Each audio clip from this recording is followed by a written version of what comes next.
I'm going to be singing Chi por aquí, chi por allá, en la ranca de Pepito, I-I-I-O. McDonald has been planted, E-I-E-I-O.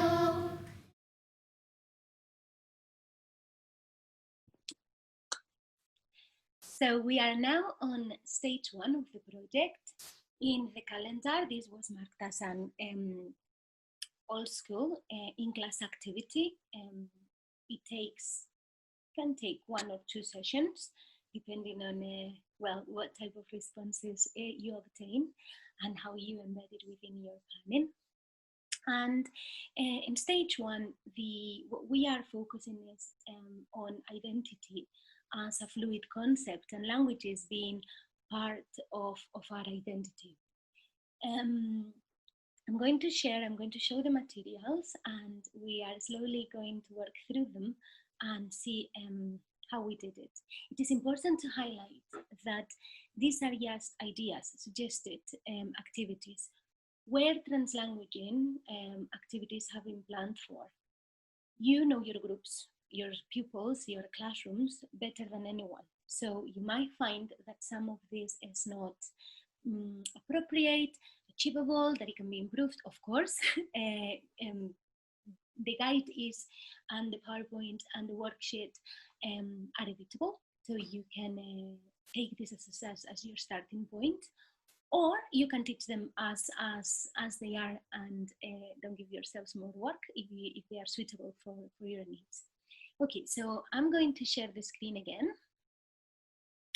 And we have already downloaded all our materials, and we have, when we download them from Figshare, we find the calendar sample that we have already seen. So here we have the all school in class language and identity activities. This is stage 1.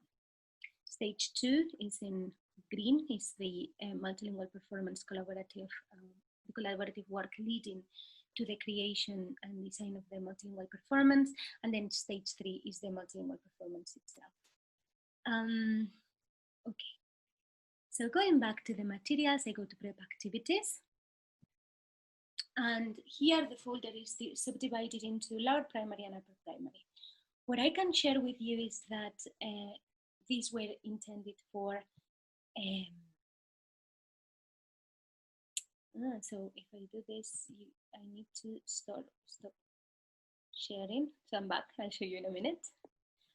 So for P2P4, we know that P1 classes took forward the activities, and teacher feedback was that, well, at this level, confidence to write and read is still in its development phase. So pupils might want to make a drawing, pupils might want to talk about it, etc. So that is all fine, because it's virtually impossible to design and produce materials that serve everyone's purposes.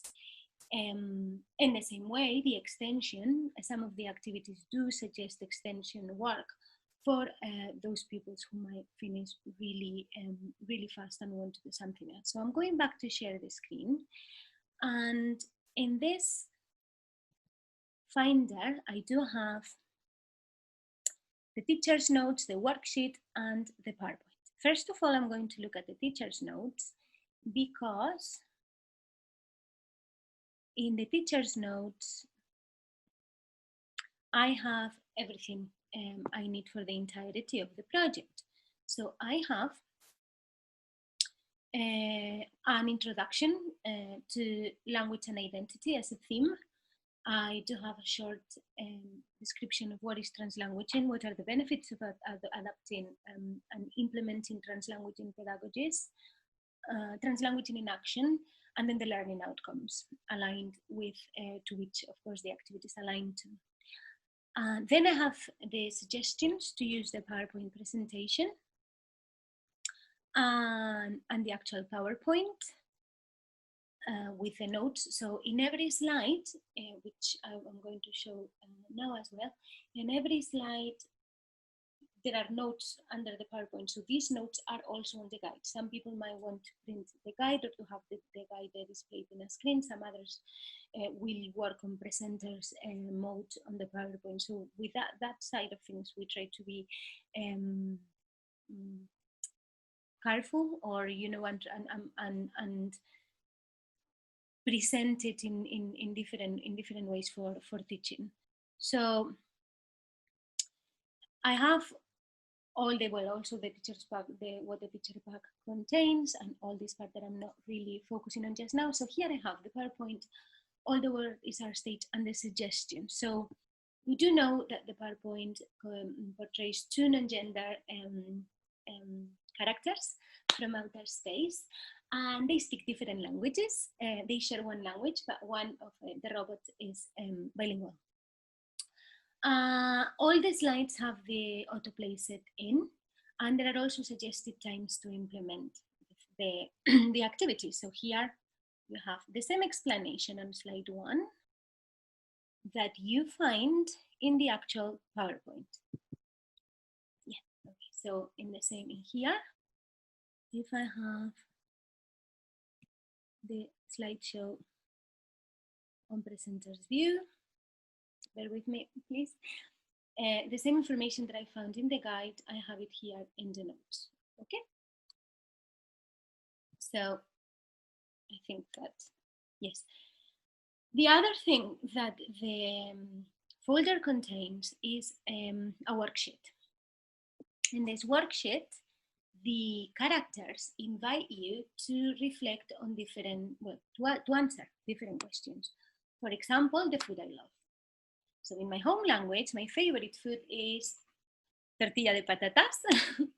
In English or Gaelic, because Whinhill Primary School has a Gaelic medium education unit embedded with it, and we had the pleasure to also have a sample of pupils coming from GME joining us.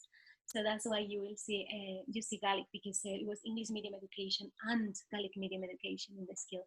So I continue with the activities. So in English, my favorite food is called Spanish omelette or potato omelette. And then mi comida favorita es huevo, patata, cebolla y ajo. And after that, I can make a drawing.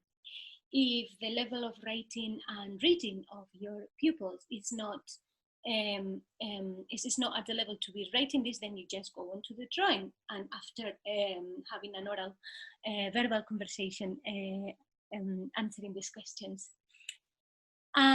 So I've given an example just to see how the worksheet works, but we are going to do it with our characters.